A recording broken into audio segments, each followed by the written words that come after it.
welcome to Tarot with Taschi. I'm just going to jump right in because today I have no brain power because I just did a reading for somebody and already got excellent feedback. So not feeling the best, but I'm going to carry on anyway and do a little reading and see what else pops up to talk about.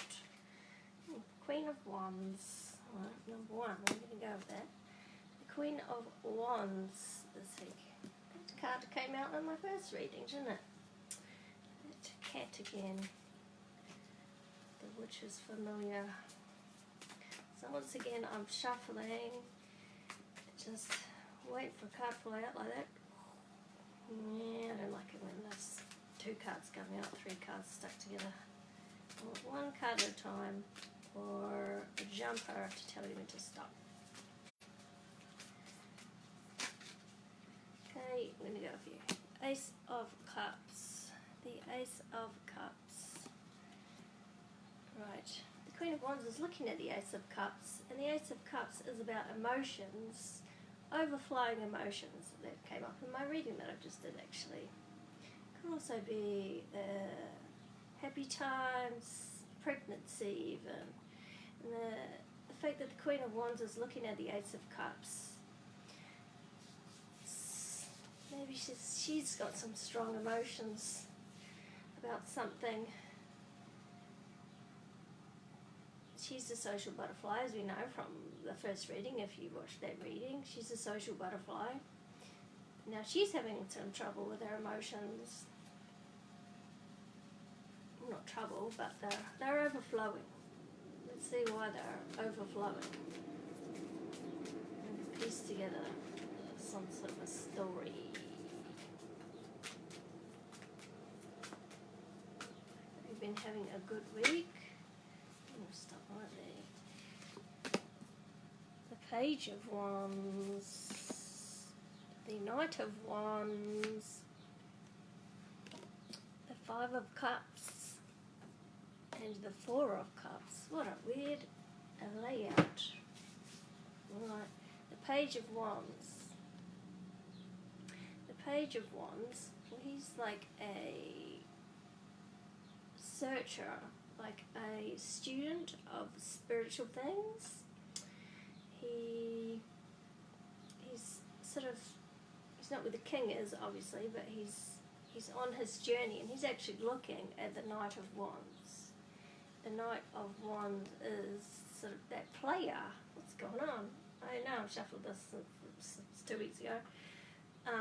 The Knight of Wands, maybe someone needs to hear another message related to the same thing. The Knight of Wands, he's that player, he's fast moving, he's a bit ADHD, he doesn't like to sit still, but maybe there's an idea there that's you're not sure about. Actually, I know you're not sure about this idea that you have, that you're quite passionate about, and it's probably something to do with the realm of the public eye. You're just sort of delving in, trying to learn about it at the moment, and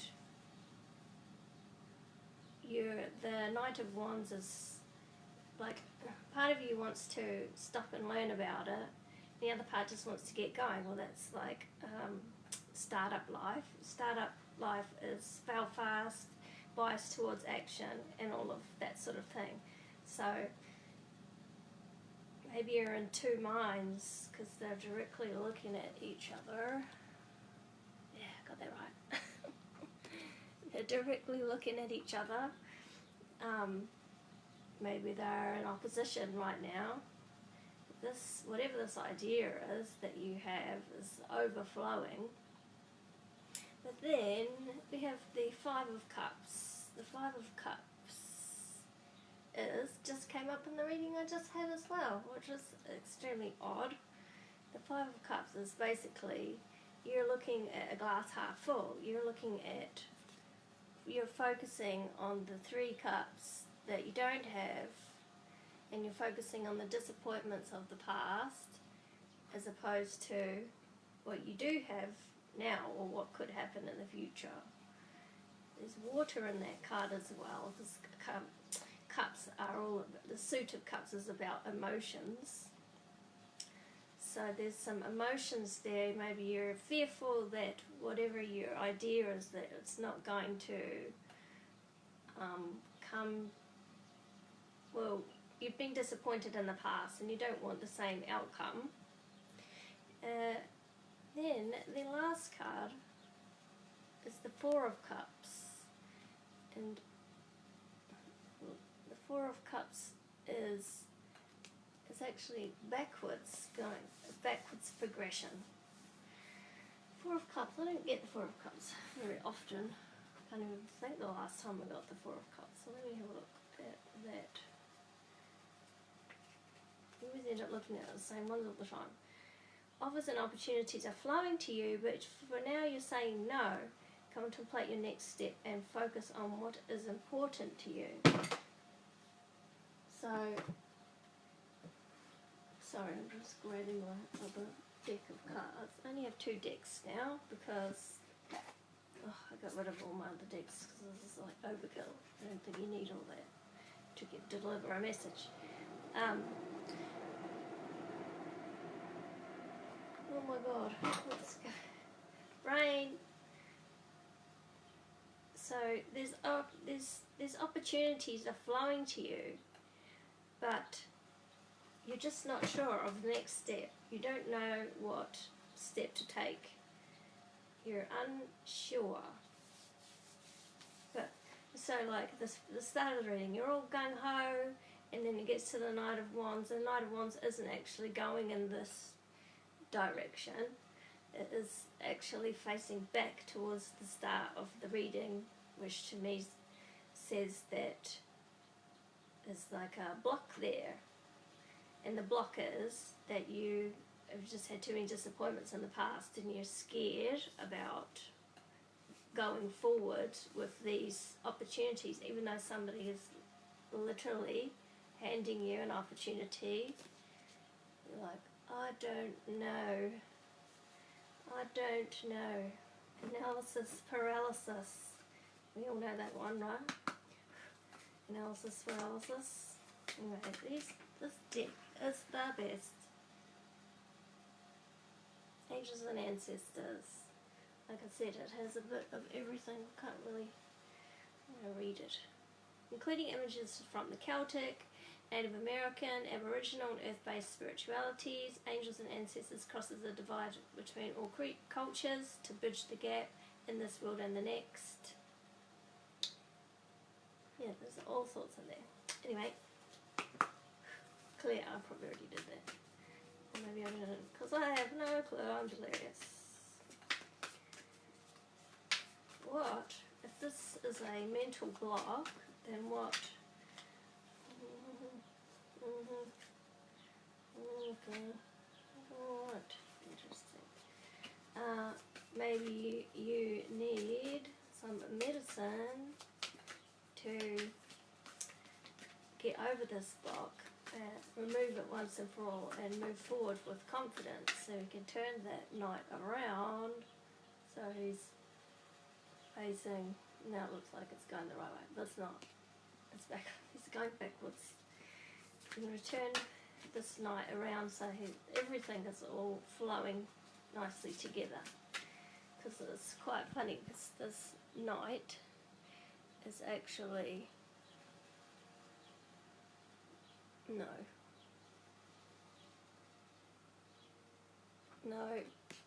I'm never going to get this right. The Knight is moving away from the Five of Cups. So this guy is actually looking backwards, and this guy is looking backwards. Alright, 2 cards just fell out. The High Priestess, which unbelievably just came out in the reading that I did as well. It's very similar to the Queen of Wands. It's like feminine energies. And then we have the Shaolin Master. Be graceful in movement and action, and that to me speaks to moving forward in business and with a graceful movement in action, because obviously if you're in business, action is your middle name. Let's see if I can find the Shaolin Master, because I've never had that card before. Slow and steady, breathe and flow, take a gentle approach. You've been guided to flow like water, interesting. Ace of Cups, flow like water, flow like air and connect with your purest intentions.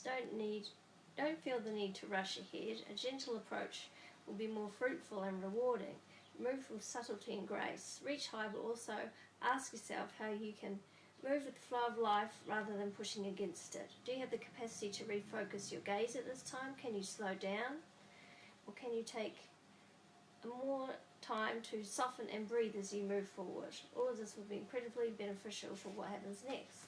So this Four of Cups maybe is actually asking you to do the work. Sit down, breathe, think about why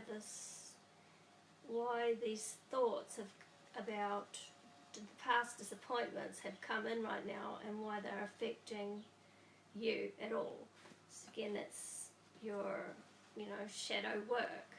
And the High Priestess to me is the balancing of wisdom and knowledge, knowledge of the past, knowledge of things that why things didn't work out in the past, or what you would do differently now that you have that knowledge. But also it reminds me of receiving. Are you open to even receive good?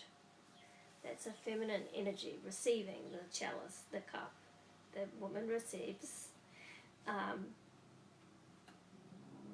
Harness mystic power. Let's look that one up. High Priestess. Align with the light and focus on all things positive. There's an opportunity for you to rise up at this time, but it requires dedication and discipline. You've been guided to look at what you're working on or at the situation before you and determine where your priorities lie. It's important for you to check in with your intuition, as it will give you guidance. It will be important for your growth.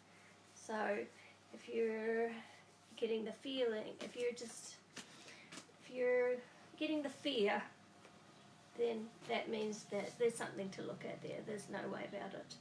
That's what that means. So you have to sit down, get quiet, do the work, and try and feel into what may be behind this fear. Is it just anxiety based on the past situation? You have to give the present a chance. You have to believe, achieve, doubt, you're out. That's one of my favourite sayings, because it's true. If you don't believe, you're not going to get anywhere. Like with my tarot, I just write it down and I send it off, and it always seems to work out because I believe in it. So believing in yourself is a big one. So again, this is like the coach in me, but a lot of these readings I feel like are going to be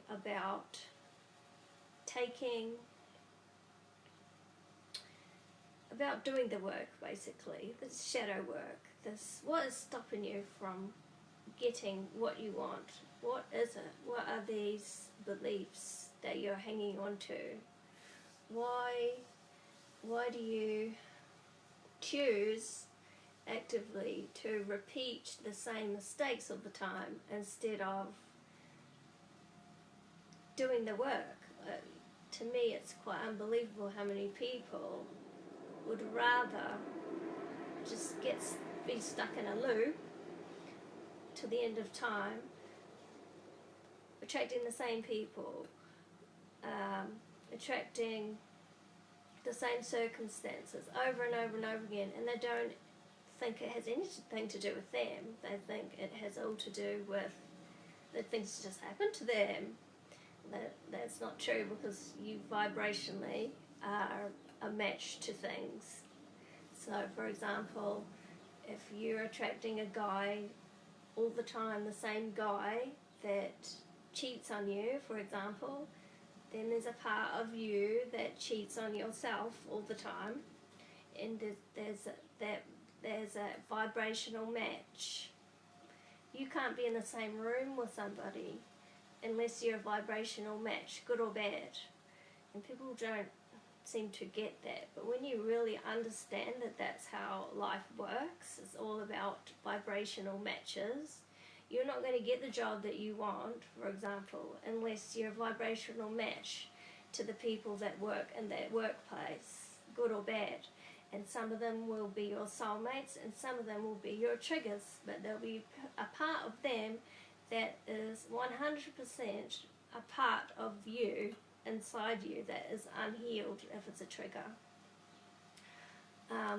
Scary thought, but if you go outside and you meet somebody and you crash into them in their car, in your car, you crash into them and you have a confrontation, then there's a part of you that's in confrontation with yourself, or you wouldn't have had that crash in the first place, or you need a wake-up call. Sorry, I'm here to tell you that that's how it goes. But how can you work on that? Well, that's the work. That's the work. And the work is, first, noticing your trigger. What feelings rise up in you? If you have a feeling come up, just notice that you've had it. Like most people just go along in life and they don't even notice that consciously that they've had a reaction to something. They're literally reacting as opposed to stop, check, is this me? Is this to do with somebody else? Is this a trigger? If you do it often enough, it becomes very fast, and you can train your brain to go, hang on.